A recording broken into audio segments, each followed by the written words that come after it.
When the war started last year, basically that was a Thursday. And I think like everybody else, that day it was just everybody's in shock, trying to process, trying to read the news. I reached out to other groups that I knew would likely be involved, including Hannah from Peace Corps, and asked maybe what they're doing, if they wanted to collaborate in some way. And very quickly, Peace Corps was on board and said, let's work together on this. Immediately following the news breaking in the US, I contacted both my host families, the one for service in Oregon and the one I lived with during pre-service training, asking if everybody's okay, how they were feeling, and their reactions to the news that broke out just next door. My first thought was, how can I help? The next thought was like, well, let me call other Peace Corps volunteers. And one of the first one that came to mind was David Smith. And I thought, okay, like maybe we'll raise it a little bit and help do something, have some sort of impact. Checking a few days later, and I was like shocked. There was $100,000 raised in like a couple days. And I got on the phone to Bartosz, who is the president of Friends of Moldova NGO. And I said, hey, you've got a US 501c3, you're already set up, you can accept donations. Maybe we could create some partnership. Friends of Moldova before that, I think maximum had done grants of $5,000 a year. I mean, it was very, very small.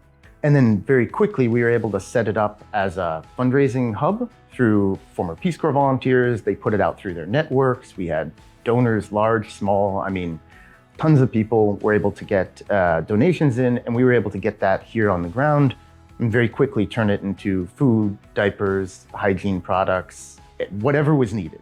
So then within a couple days, our donation center, we started getting it up and running, and it too became a grassroots effort that evolved really quickly from what we thought it would be. I mean, I thought we'd gather a little bit of supplies and donate them to an NGO.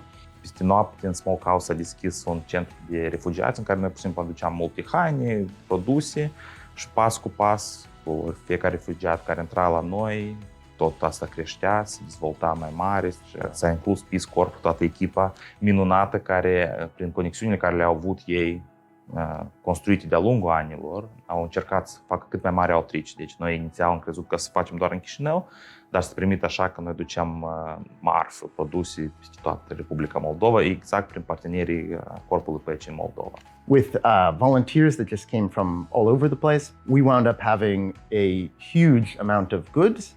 We wound up creating a system really fast that was largely because of the Peace Corps team. I mean, there are no better volunteer managers in the world than Peace Corps. And figuring out how to directly distribute aid to Ukrainian refugees who came to our door. And I mean, within days, we had lines out the door. We were setting up a supply chain of goods and deliveries, and it just took off in a completely crazy way. I worked closely with Bartosz and other team members of the organization to help with fundraising, but also get the word out as to what we were trying to do in Moldova. Everybody started sharing information about the Friends of Moldova, about the Smokehouse operation, about which organizations are helping Ukrainians. And it was like the most effective emergency response you could think of. And that was almost totally up to the giant Peace Corps network of partners, NGOs, people who had worked with volunteers in the past. And because Peace Corps had this nationwide network, they could make these connections. They knew who was a trusted partner, and we could really quickly establish a line of supply. Voluntarii Corpului Păcii care s-au mobilizat extrem de repede și deja vedeam nu doar call-uri de astea de suport, dar deja vedeam cum din primele zile ei ofereau suporturi. Somebody calls in, says I need food for X number of people, we could be getting those out the door.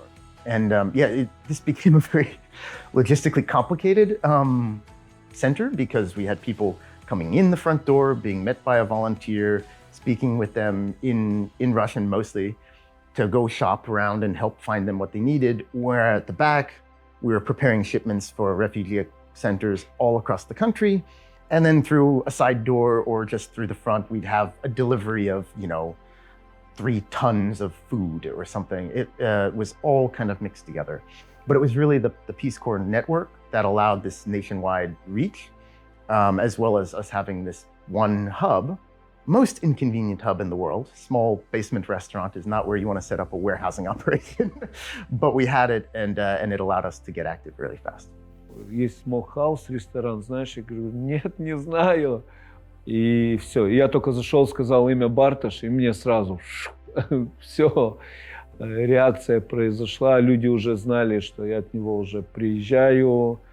Мы приехали на бусе, загрузили, я не помню тогда, множество одеял, подушек, постельного белья, продукты, гигиены, в чем нуждались граждане с Украины. Так и пошла коммуникация вот со смокхаусом, с корпусом мира. Мы стали ближе.